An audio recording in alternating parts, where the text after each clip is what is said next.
right, welcome back. So, my guest here tonight needs no introduction, Rusty Wyatt.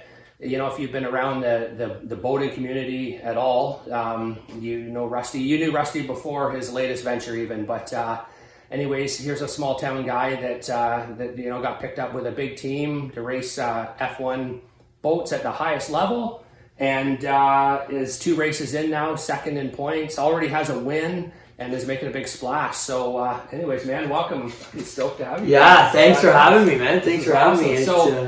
So anyways, let's go back. You and I talked a little bit off camera before, so let's go back to the beginning. So 6 Mile Lake, grown up cottager, fast boats has just kind of been something that's been there since day one, right? It's always been a thing, you know. My dad, he always had the STVs and fast boats, and 6 Mile itself is kind of stomping grounds for a lot of performance boaters, smaller boats. But we always grew up with a fast boat, and you know, never really saw it coming to this level, to be honest. But you know, we've always had fun running these things around, and it's been a long time, I guess, in these boats, and lots of experience in running around. And then at a young age, you know, started cottage boating. Then you went to Torque, and you were racing. What do they call the classes? It's a T850. They call it. Yes, that's right. T750, T850. Yeah, that's right. Yeah, 750 awesome. As well. So we ran the SST60 on a 13-foot Critchfield for I don't know, maybe 5 years. I think we did that. Wow. 3 to 5 years anyway. I'd have to look at the points and whatnot. But yeah, like enough time anyway to do good over there. I think we won the championship twice. Wow. You know, we were always battling with Paul Crisco. Paul's a beauty. He seemed to be the one. And Dave Elsey, his name was. He had an absolute rocket of an Allison, 13-foot Allison. Oh, wow. Yeah. And we always had so much fun. We had a great boat. I remember when I started racing with OPBRA, you guys were, you know, the T-boats raced with us too, and they were exciting for sure, especially Paul. He's always on the edge. Mm-hmm. So no, man, that's awesome. So yeah, T-boat racing, 5-6 years, you said? Yeah, 3 to 5 anyway. And then you went to the tunnel boat after that. So we touched on that before. Mm-hmm. But your dad was down in Florida. He basically called you up. He was like, "Hey, guess what?" You know? Yeah, that was a crazy conversation. He just stunned upon a boat race, and you know he's been to tons of boat races and raced for many years himself. So him coming around the corner and seeing a boat race, he ain't going nowhere near as he driving by. He pulled in, and that's awesome. You know, I think he went both days actually, because that would have been the Saturday. I think he saw that, and he kind of made a deal with Ashton Rinker for the SST 120. He was selling this. It was a Revolution hull built out of California. He called me up and he says, "Man, I think I'm going to buy this SST 120." Wow. Are you sure? Like, that's a lot of boat to go in for our first tunnel boat. How old were you at this point? I would have been about, that was 2016. So I would have been about 19 years old. In and around 19 years old anyway. Yeah. I said, "Man, we've never been tunnel boat racing yet. We're going to go right to a 6-cylinder, you know, full-size boat." Yeah, he says, "I think you'll be fine." I go, "Okay." Well. So did he bring it home with him? Or I'm trying to remember the whole story. I think he did bring it home. Yeah. And we brought it to Ted Kogut, Speedmaster, and he re-rigged a lot of it and got it ready for us. We put our own SST 120 on it, and then we went. I must have been late year of 2015. And then 2016, we went down in February. They do a race in Bradenton, APR Super League. Yeah. So we went down early. Ted Kurguch came with us, and we did some testing on the local lake by my dad's spot there. Yeah. And had a little fun with it, you know, got used to it. And going from the Critchfield and going in a capsule with the canopy, it was weird, man. Like, you know, I'm not claustrophobic. I don't want to say I'm claustrophobic, but when that lid came down, I go, shit. I sat in one at Brendan's. It's a Hoffman. I think it's a Hoffman boat. And I sat in it and closed up the capsule, and I was in there. I was like, I don't know, man. Like, it's definitely going to be something that takes some getting used to. And you do some training for that too, as well. Yes. So they do a dunk test at that race actually every year, because there's a lot of people, you know, first race of the year or whatnot. That's a great spot. And the dunk test is you've got to be able to escape in X amount of time. Yeah. So they got just a capsule. It's usually in a pool. Sometimes they do it in the lake or whatever, but usually in a pool. And it's on like a roller system. So they'll flip you over. and you got to get out under your own. Yeah. Now they're doing it with air. Before, like when I first started, there was no air. We were just getting flipped over and get the hell out. And pretty much as good. Water? Or is it taken in water? It is. Yeah. So it's got no windshield. It's immediate. Like as soon as that thing even touches the water, it's getting full. So yeah, that was different. Obviously, you know, we're signing ourselves up to get flipped over the boat in a 6-point harness. It's kind of silly, but. So, and then, so you, SST 120s, you race that way a little bit, all US stuff, because there's nothing in Canada. All so now you guys are moving down there, or racing down there. And then, there was a transition to the F1NGK at that time, right? Yeah. Which is that would be the 200 carb. The 200 carb. So for the people watching, in North America, those would be the fast. Now this is the fastest. That would be the fastest class in Formula One. Yeah, that's right. So same boat. Yeah, same boat. Just different power. Different powers, carb rated still, and you're using an SST 120 tuner, which is the exhaust. Yeah. And what's the carburetor? You're using the same carburetors as the SST 120. So a lot of our SST 120 stuff, and I think this is why they did that kind of. That motor spec. It was an easy transition. It was an easy transition, you know, and these blocks were cheap. Like they're cheap. You could put them together, you know, instead of going out and spending $30,000 on what we're running now. Yeah. You know, we're putting like 3 of those together. I know those black blocks, and unfortunately the value of those is climbing like crazy because they're getting harder to find and they're getting more popular. But I see what you're saying, you know, the efficient motor. Yeah. So tell me about you transitioned to the NGK. Yeah. And then did you always do the full series when you raced SST 120? Yeah, so we were always trying to get that points lead, you know, or the points chase, whatever you want to say. And so the transition from, let's talk about speed. So going from the SST 120 to the NGK. Yep. What would be the difference in speed? A lot more bottom end. Yeah. Definitely a lot more bottom end. The top end was similar, very similar, but more punch out of the corner. More punch out of the corner, definitely. And you're running the same boat too, right? Like we were saying. So there wasn't a huge difference. You really were rolling in just in a new class, you know, and it really opened the doors up to people because cheaper motor. Yeah. Now it's one class instead of 120 F1. You got the Optimax, and they just kind of put it all together. Yeah, and you can run a 120 in that F1 class if you want. You can. You can run tight heads, drag tuner. You can do a few different things. So you can make a 120 pretty quick as well. Gotcha. Nobody really played around with that. You know, you're going from a 2 liter to a 2.5. Sure. Yeah. Everybody's going to choose the 2.5. Yeah. So I can see that. So. It was an easy transition and then, like I said, it grouped everybody together. So now we're getting like 25 boats sometimes to a race. And it was a lot, man. You know, and we would do 2 flag. Well, with that amount of boats, you do 10, and then the 5 or whatever it was. Or we had pushing 25 sometimes. So when you get out there with 25 boats on those little courses, it's hectic, man. I see. I watch the in boat videos. You know, when I watch it, and I just the visibility is nil, and it's like exactly racing snowcross too. Yes. You know, if you get out front early, you got a clear line of sight. Absolutely. And when you get 1-2 sleds behind, it's not so easy to make your way back up to the front. You know, you're constantly in the roost, and I can see that in the boats too. And then even the leader though, when you get into lap traffic and visibility is so minimal. Right? Well, and that's it. And, you know. And when you get into the lap traffic, those guys are battling too. So you got to watch their battle and try and pick your best line. And the visibility is nuts. I mean, the salt water has been a real tough thing too. It sticks a little more to the windshield. So, and they're tight. Like these courses are tight. So you're jumping side to side to just try and get that clear water because any splash or roost, you can't see anything. Sure. Yeah. Right. So you never want to be in buddies. The guy in front of you is wash. Anyway, you want to try and get that clean water to get that propeller to bite as much as you can. Yeah, I see that. But the visibility, man, I noticed that in Indonesia, the course was so tight. There were so many turns. You really had to choose your line wisely so you could get that visibility, right? And I'm going to jump ahead to that because I'm just so excited because I was... the excitement that I never met you till today. I talked on social media a few times, but the excitement that I felt for you in the beginning of this whole process, you getting a ride because it's such a people don't have to understand this is the big stage. So this is the highest level of powerful racing there is, and so when a small town guy like yourself goes to race for a big team like Sharjah. So anyways, I'm excited to get to it. So let's talk about that. So you said that Alex Ledden was a big part of this happening. Yes. But I want you to tell me about how you first knew? Like, what was the first phone call?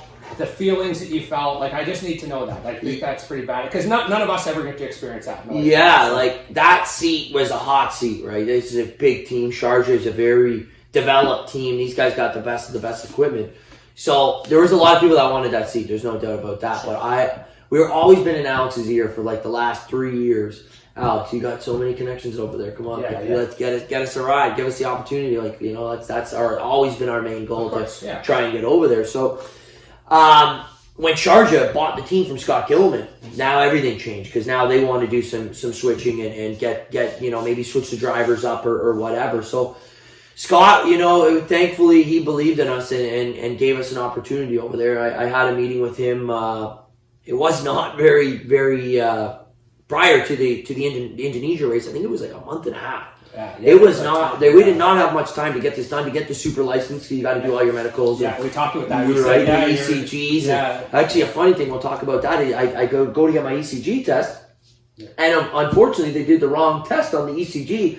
So now everything is just getting pushed and pushed and pushed. Yeah. This race was coming up quick. It's funny that you said that because you and I talked about it briefly when I first got into drag racing boats.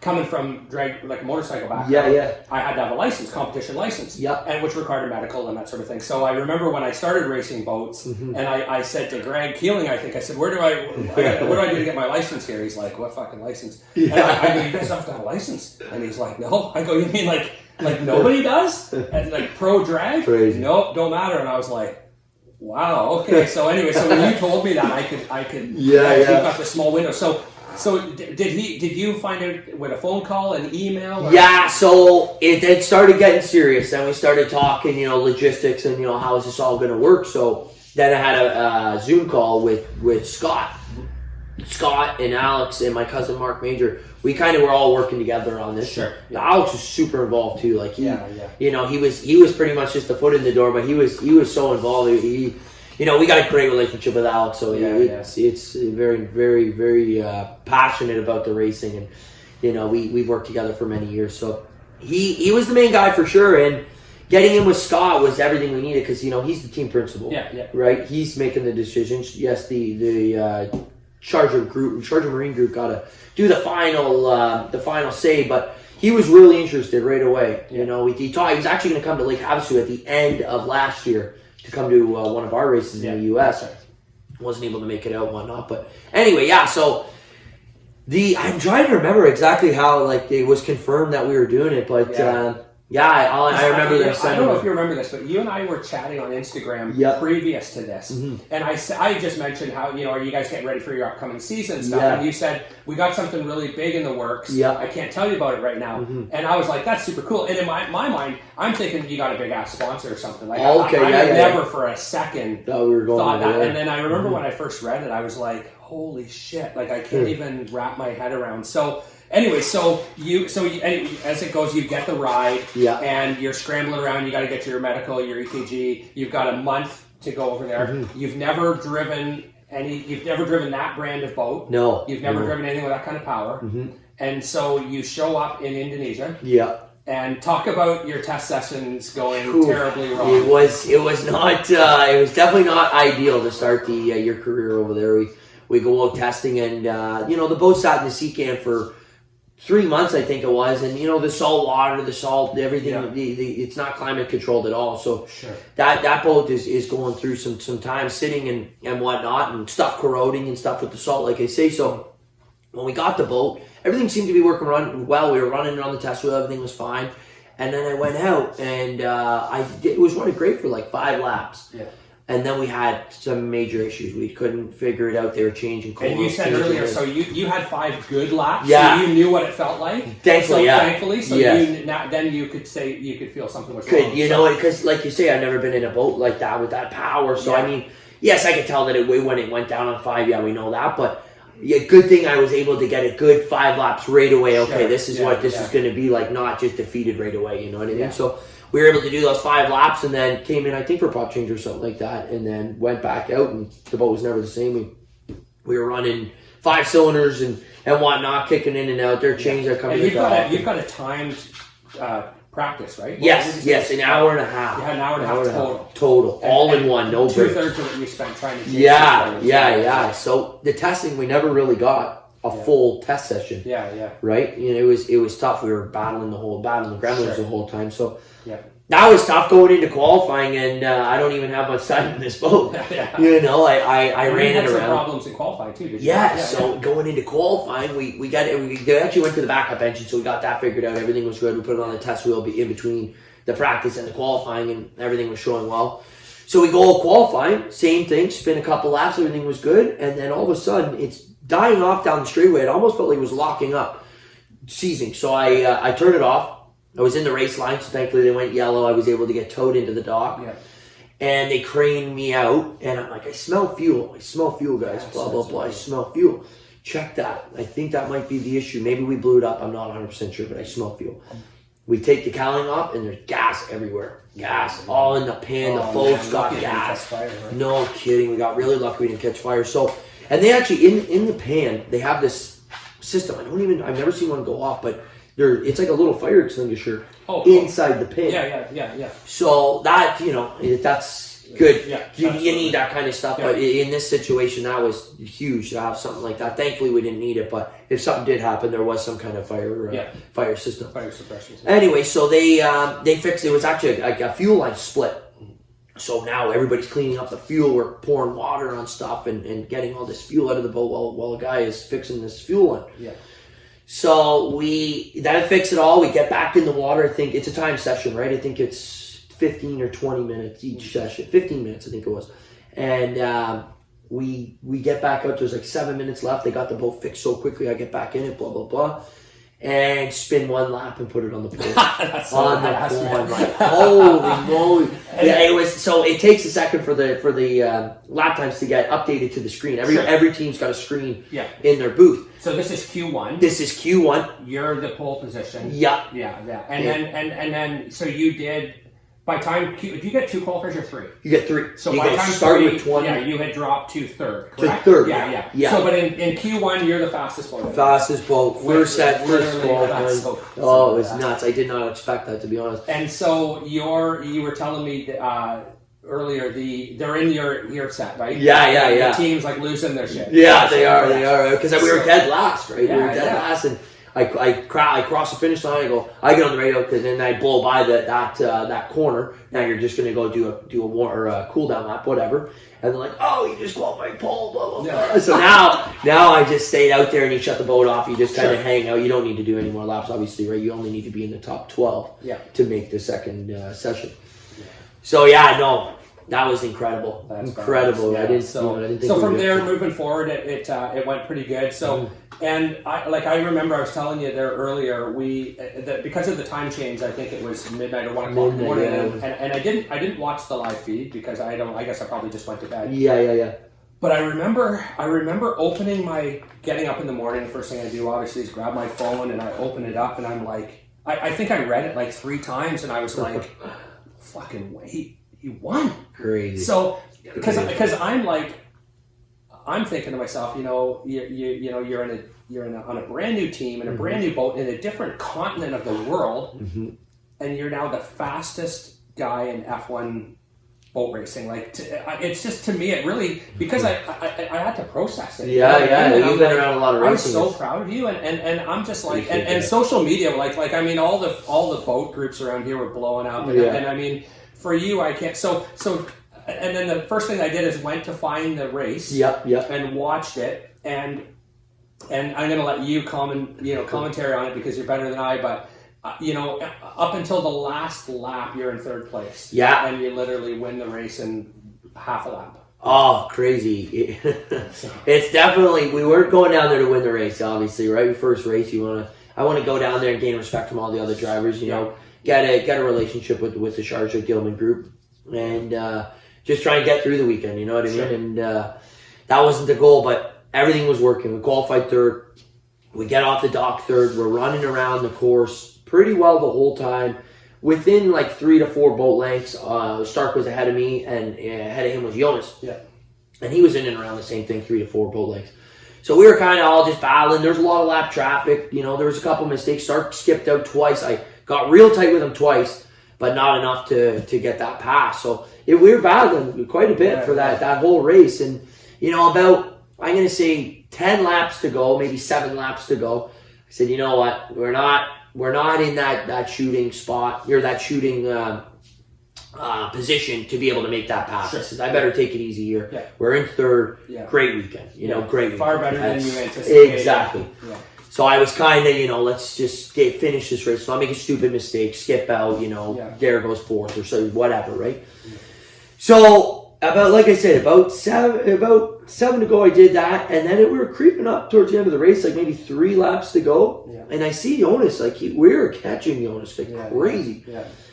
And Stark was looking to make moves and almost passed him a couple times, but Jonas was still able. He was having a trim issue, but he was still able to put some good pace on. And running a real line of the sport and one of the best ever. Exactly, blocking like crazy. You know, you got to be quite a bit quicker to get by them. So now with like a lap and a half to go, we are battling. Like Stark is all over him. He's ready to go, and I'm just there waiting for them. You know, like them to. You just want somebody to make a mistake. Or now maybe they collide into each other with passing. You know, it happens. Tight racing, right? Yeah. You go for that last lap pass. You know, Jonas is going to do everything in his power to block. So I was just sitting there in a good spot, third place. These guys are battling.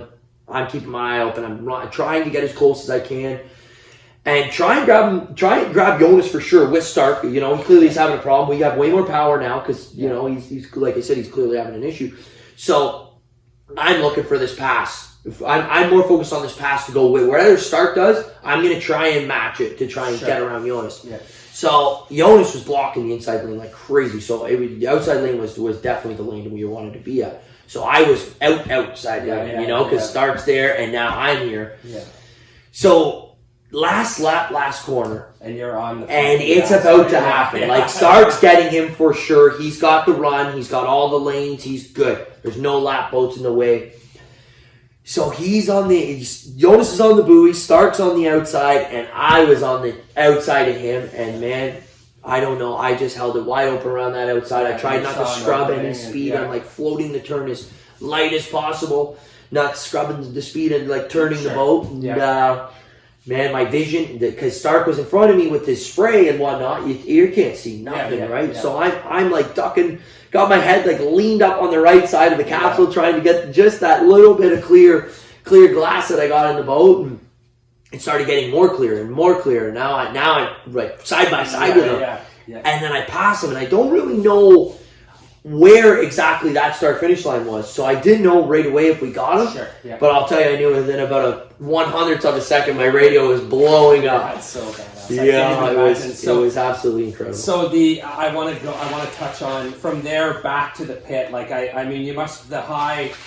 I know I've won a lot of races on a smaller level, and I know the high lasts for a few days. You know what I mean? Even the drive home is always exciting. Oh, the best. So I can't even imagine at that level. You know, you're back to your pit. You're the rookie. They know at this point that they've made the right decision. Yeah. You know that you're meant to be there. And, dude, I mean, and so, but then now this puts this pressure on you. Now you're going to race 2, Vietnam's race 2. Yeah. So you're the fucking dude, man. Like, everybody's looking for you, right? Oh, yeah, lots of press releases. So race 2, you end up qualifying 4th. Close 4th, almost. Yeah, very close. 3rd and 2nd, we were all within like 200ths of a second. Yeah. It was super close. Stark had us by about a half a second. He was a rocket ship that weekend, but and did he win it? Stark? He did win. Yeah. He won his sprint race. He qualified pole, won the sprint, won the main race. Yeah, awesome. Perfect weekend. Yeah, 30 points. And then you finished 4th. So did you come into turn 1 and 4th? Like, did you hold that? Yeah. Did you have to make up spots? No. Sorry, I got 3rd place. Stefan Aron, his name is. Mm-hmm. I got him off the start, and I was running 3rd. Or was it Peter Moran? It might have been Peter Moran. I can't remember exactly who it was. It was either Peter or Stefan anyway. And I got a great start. Get 3rd. I'm running around in 3rd for half the race, sorry. Yeah. And there was a wreck. It was actually my teammate Philip Roms and Brent Dillard. Right. Yeah. So they got a wreck, and it's a rolling start, yellow flag. You're running around while they're cleaning the wreck up. You're running around, You're taking a little bit of a detour around, so you don't get in connection while they clean the boats up. And the yellow flag just drops to a green. It can drop to a green whenever. Yeah. It doesn't, you don't need to be any special spot on that course. They can just drop it. So now the course is clean. We know it's coming. Everybody, we got our canopies back down. We're ready to go. Yeah. We're running around. Goes green. But our radio, what we've done in the States before is key the mic. Just hold the mic on. My radio man will hold the mic on and just, not say anything or whatnot. But if you hold your radio on for more than 20 seconds or 30 seconds, I guess, on these radios, it times out. Oh. So he's holding it, and none of us know that it's timed out here. Yeah. And it goes green. Oh, and I didn't even know. Yeah, I see them go, and I go behind them, but it was too late. It was too late, right? Yeah. So Peter Moran got me for third, which was too bad. It would have been so nice to be on that podium back-to-back races, but you know what? And so you've got Italy's next. Italy's next, yeah. And when is it? June 14th. Gotcha. 39 days, I think it is. Yeah. So there's still a lot of racing to go. And, yes. So and you and I touched on. I was sort of intrigued to know how. Whether it's with F1 boats or F1 cars, MotoGP, when you race, every race is in a different continent, essentially. Mm-hmm. Yeah. So you jump on your plane and fly home, but you've got a team, Sharjah has a team that packs everything into sea cans. Yeah. And you were saying that the F1 ships everything together, correct? Mm-hmm. Yeah, I didn't know that. That's pretty interesting. So all the sea cans go by, and it goes by ship, by water, to the next location. Yep. And then you said they don't even open. So you were explaining to me before that, was it your teammate's boat that? Yeah. So they didn't even pull it out of the sea can until Monday before. Monday at noon, and that boat's busted up. It was busted up bad. So they're fiberglass and then shit. Oh man, I don't know. Like 3 days, they were working crazy hours, obviously, right, to get this done. Yeah. And the problem with that is it needs to dry. You know that, right? Like it needs to dry. So they do as much repair as they can, let it dry for 7 hours, whatever, and go right back at it. And this boat was in rough shape. So. Going back on that about the sea cans and the logistics, so F1H20 takes care of all the logistics, shipping the sea cans and whatnot. So every team has at least one 40-foot sea can. Both boats go in, all the material, everything goes in the sea can. Sometimes we'll bring a motor home or some props or whatever, right? So you don't see these sea cans usually till the next race. That's usually, anyways. Before Italy, we will. We're hoping to do some testing in Italy. They're going to be there a little early, but. Salt water and stuff. There's so much prevalence. I can't even imagine the temperature swings inside the sea cans and the condensation and stuff. Like it's not a great environment. It's not a great environment at all. And so you're going to go to Italy a little bit early. Hopefully, do a little bit of testing. That'll be nice because you can work if there's any gremlins. You got time to work them out. And are you allowed testing at any race before? Like that's the problem. You're stuck. There's nowhere you could go test at any of these race sites. So. Being Italy is awesome because our next race it's our home base for our shop. Scott Gilman owns a house in Milan. Oh, nice! Yeah. So he that's where the main race shop is in Milan. So the sea cans will get to there hopefully the week before the race, the Monday. Yeah. I'm gonna fly in on the Wednesday before the race to his place, and we're gonna test Thursday, Friday. And then we'll pack the sea can back up, and the sea can needs to be in the pits by Monday morning. Wow! Yeah, they want it there on the Monday morning. It's a set schedule. And so how is it? I think about, and I mean I don't know how your program worked before, but I'm thinking. I presume that you had your team here in the U.S. that you guys raced, and your group that you raced with, and everybody kind of has a part, and I'm sure you're in helping. You're probably wrenching on shit and doing things. Mm-hmm. To go to a team that now all of a sudden, like your only job is to fucking drive that boat. Yeah. And you've got people to look after everything for you. Is there an adjustment to that? Like, do you kind of, when you're at the race site, are you almost like... you want to do... We try and do the data. At least we're doing something, and try to help. I mean, I'm always a hands-on kind of guy. We've worked on these boats our entire career, Me and Mac Jones, we were the ones wrenching on these boats always. Yeah.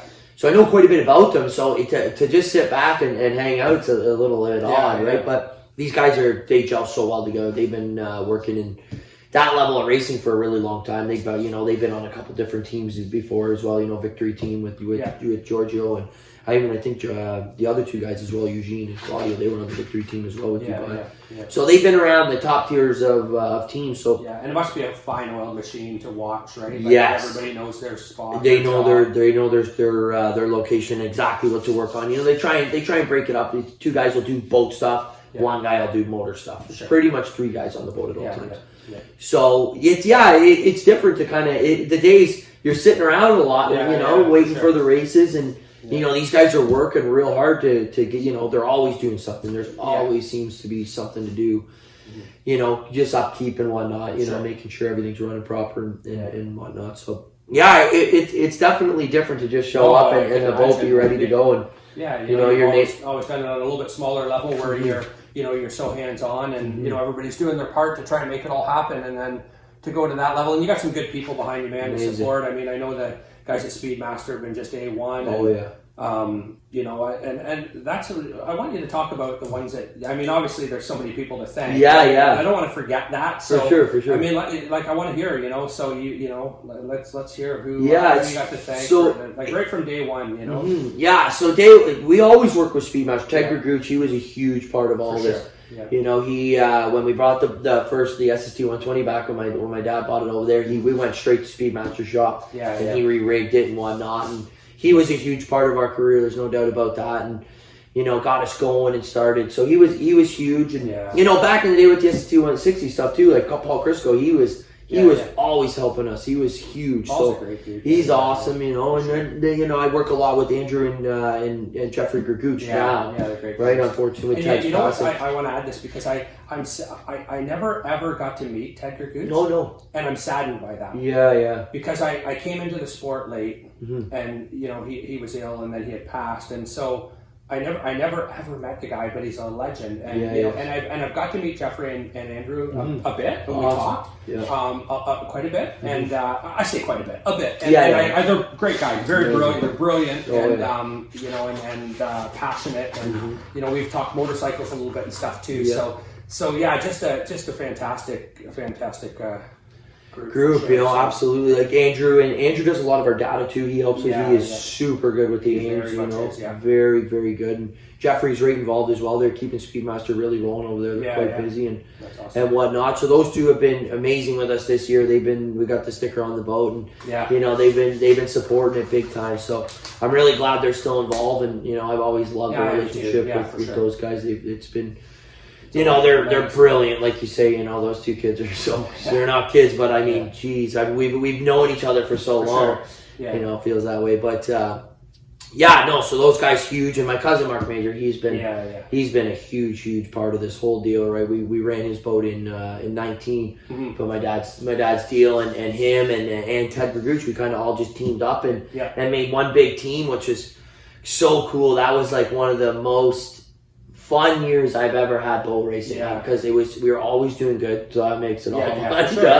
But just that whole crew, like we had such a good team, right? And I learned so much from those guys, and we had a lot of fun with everything. Was working so well with the moored boat. That was the first time getting in a European boat. So that in itself was a dream come true, right? Those boats they're just built so much better over there. And, or that style, I guess we just kind of haven't upgraded to that in North America to that level of boat. So that was a big advantage, and we were always working. I had so many good people at the table. Alex Ledden was doing. Him and Ted would have been doing the engines together at that point, but I didn't really have too much of a relationship till into about 2021 or 22, whatever. We work with Alex a lot. And, what a neat guy. Oh, man. Again, another person I've never met, but he is awesome. Just a legend, and just the fact that he's like a dentist and builds like some of the baddest race motors on the planet, to me is so cool that, it just seems like such an oxymoron in a sense, but it's very cool. And I see his videos, and you can just see that he just reeks of passion. Oh man, he just loves it. He absolutely loves the sport. I think he's like one of the most dedicated guys that I know in this industry. It is incredible. That's cool. What is he? I think he's 80 something years old, and he gets up in the shop every day. He gets up at like 3 a.m, goes out to the shop, works on motors till 8. Or 4 to 8, whatever his thing is. And goes to the dentist's office, and then I think he comes back around 2 and back in the shop. That's crazy. Eats dinner and goes to bed. He is explain that to the people that say I don't have enough time in the day. So if you're passionate, if you want to do it, you'll do it. He's been a huge part, especially with all this overseas stuff now. Right? He kind of put the whole deal together. To be honest, he was the main man. get us in touch with Scott, and you know, Mark and I kind of did the rest. It was it was a lot of work to get all that done. And like you say, like there's a lot of people that want that seat. So for us to get that opportunity was absolutely huge. And you know, I'm glad we were able to take full advantage of it. You know, everything's been going quite well this year. So going forward, I mean, you've got a few years in you for sure, and so you've got a year contract with them. Yeah, got a year right now. We've already talked. If you keep performing like this, I'm sure that's going to get extended. Yeah, for sure. We already talked about getting a 3-year deal going. Yeah, good. I really hope that works. You know, it's like I said, it's an amazing group of guys. Everything's clicking so well. We all get along super well. We all speak English too, which isn't easy down there. You know, there's a lot of different teams, a lot of different languages. So we all jive so well, and I love the guys that we work with. You know what I got to ask you too, and if we can take this off record. Yeah, no problem. In your contract, is there anything about what you can and can't, like do they about, like, say, extreme sports, that sort of thing? Yes. Like, they put so not that, which actually kind of surprised me, but no racing anywhere else. Can't race anything else. Gotcha. So. But yeah, no, like recreational and stuff like that, they don't really. I just wondered about that. I mean, I didn't think that they would, but I thought maybe they would with certain things because they don't want you injured, right? But that makes sense. I mean, they own you in a sense, for sure. And so for you to go jump in somebody else's small time boat, would it be a discredit in a sense, right? Yeah, I talked to them about running in the States still a little bit. This year, definitely not. We're just way too busy with this. And the first year, we got to stay focused, right? So this year for sure not. But next year, I wouldn't mind picking up one race or two races. Definitely not do the whole series. But you would probably race here under the Sharjah banner. Yes, that's the plan. Yeah, that would definitely be the plan and whatnot. But we got a little something going on right now with University of Michigan. We're racing where we're going to just test out their electric boat. They're building a 22 Cougar, I think it is. Cougar. 22-foot Cougar or whatnot with a skater capsule, and it's going to have an electric motor. And they're pushing for like 140 miles an hour. And they want you to do it? Yeah. So I'm actually going down there next Friday to the university. Oh, that's cool. And we're going to get fitted up in the boat and start seeing everything, seeing what it's all about. I've never been a part of an electric boat, to be honest. Cool. I've driven a lot of electric cars, you know, and I'm a fan. Like I'm not a fan of everything in the world going full electric. I mean, I like burning gas and oil. Don't get me wrong, but the power, what you'll find is how instant it is. It's crazy. There's no lag, you know. I drove a Tesla Plaid. I drove some very fast electric cars, and the electric motor makes its peak torque at startup, and the instant hit is like something else. Nothing you've ever felt before. It's crazy. Yeah, so that's pretty cool. 4-strokes, yes. So what's the deal with 4-strokes? So I mean, is anybody running them? Yeah, one person, Marit. She's got to deal with Mercury, and a couple Mercury guys have been over there every race, and they got the 360. Yeah, that's the V8. Yeah, the Apex 360 Apex. And you know what? They built a special boat. So the same boat that I'm driving, the DAC, built out of Italy. Because it's a heavier motor than what you would run. It is quite a bit heavier. Yes. So they had to build a boat. There's been a couple. Like Hoffman built a boat. RJ's running, and now RJ West, he builds composite craft boats. He built another boat for the new V8 250. Yes. So they're running that now in US, and there is a lot of 4-strokes in the US now. Yeah, for sure. There seems to be a lot of people transitioning. So I understand that cornering is the concern at this stage. Yeah. But as far as straight line power, are they faster? No, they're not faster, but they're not far off. Over in the 360 anyway. The 200 and the 250 they had figured out for the 200 carb rating, which is quite a bit less horsepower. And I imagine the low end torque is probably not. Yes, but the problem is off the dock, because we do the Le Mans start on the dock, right? It doesn't have that fire like a 2-stroke, right? Yeah. So we'll see where it goes. I mean, it's looking pretty promising for the U.S. market right now. I mean, there's got to be 6 or 7 of them out there anyway now. Yeah. And I know a couple guys already own more motors, but haven't done the full transition to the 4-stroke. Sure. So and I think a lot of people hate on them, because they're diehard 2-strokes, and I mean I love a 2-stroke too, but I don't hate on them at all. I think that in time as teams and companies can get their hands on them and develop it. We saw it in motocross. Yeah. Everybody said it's never going to work. Yeah. In motocross, too heavy. Too heavy, yeah. and everything is full right now. And, Everything, and everything. And so I think that it's only a matter of time. Even in the drag race world, you know, I see a lot of hate on it, like the boat drag race side. And I'm smart enough to know that in the right hands, in the right amount of time, yes, it will work. It's going to work. Well, watching Marit drive her boat and everything about it looks amazing. Like this boat, badass. It is planted. Yeah. Like she drives that boat so well. It blows me away how well that boat works. Is she the only female in the circuit? Yeah, she is. Yeah. And she is damn good. She is damn awesome. Good. So that's super cool to see. Somebody doing it the right way. You know, she's very talented. They got the best DAC built, Guido Cappellini boat for it. It looks like they got it figured out, man. Like I think if you put a whole field of those boats and that motor set up, I think it could be a race. You haven't drove one, eh? I never driven one, no. Be interesting to see. It would be, yeah. It's going to be interesting to see in the U.S. this year because I know there's that many more this year. There's like another 3 or 4, and they were already getting quite busy, populated there last year. So I think it's going to work in the U.S. anyway as of now. And, you know, I think, you know, there's a lot of stuff going on with these 2.5s over in Europe. Or the F1H20 circuit. They're really dumbing them down to hold them. They put the rev limiter down to 9,000. Gotcha.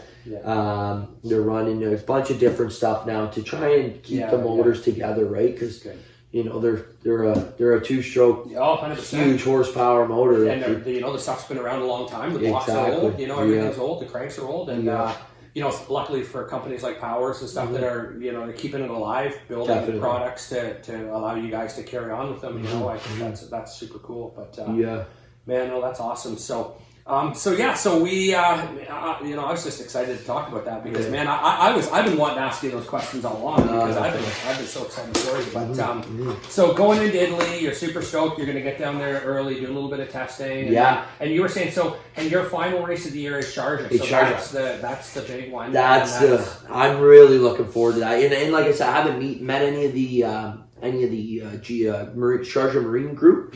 Never met any of those guys yet, so that's going to be super, super cool to meet them in Italy. We're going to go down the week before to do some testing on the Thursday, Friday. Awesome, So we'll be getting, you know, hopefully gets a couple more tents off that lap time. So we'll see how that goes. All of the sea cans show up too, right? The sea containers are still making their way across, so it shouldn't be a problem that. And we'll be ready for Italy, man. I'm really excited to be able to get some testing in because testing's been very limited. You know, we only get about an hour and a half at the beginning of the weekend, and then every day they do about a half an hour to an hour, whatever you want to do there. But getting like to be able to change motors and try every single propeller, and you know, you can't really do that stuff at the races, right? No, they give you test stuff, but you can't do that stuff at the races, so it's going to be a lot of fun to. And then the off season, you just keep yourself in shape. And that's exactly it. You know, stay in the gym and whatnot. But you know, there's not much of an off season. December, Sharjah is in December, and the next race I think is like February. So you know what I mean? It's almost all year long because these breaks, like I'm going to have a 2-month break by the time we get to Italy. So it's pretty much like that consistently just year round. So. Hopefully we can sign up a deal with Sharjah and stay there long term, and you know, continue some success. Well, I'm hoping I'd like to get down to one. It would be. I've always wanted to go to one, so now I have even more reason to want to. I know it won't be this year, but man, that's awesome, man. Like I'm just stoked for you. I'm stoked for Mark and Alex and everybody involved, man, because it's just such a cool thing. Like I don't know, man. I'm like. Just because I understand the level of it, you know what I mean, and I don't think a lot of people really do. I think they do, but they don't. Like, you've been hands-on involved in it all, so you just at a smaller level. But I mean, just like I say, for that to happen for you and be able to put that all together. Appreciate that, man. Thanks. So listen, I'm glad you made your way over here. Yes, thanks for having me, buddy. We don't live that far. I appreciate it, buddy. I'm so thankful that you came and we talked about this. So awesome, man. Great seeing the drag boat garage. I can't wait for the new one. It's back small, to go but, up soon. the new one will be up this summer, and it's going to be pretty nice. I think it's going to have. There's going to be a YouTube studio upstairs. Oh, okay, you are going to do that because I'm going to have some more time now to work on the channel. So I'm going to put a studio in upstairs. Oh, that's wicked. And then the shop will be finished real nice, and it's going to be Oh, we will be coming back here for that for sure. When we get it all done, we're going to have a like a shop warming party for like the whole boat, like the boat community. I love that. So yeah, I have to make sure you guys come over and bring Mark over. Yeah, and it should be pretty good stuff.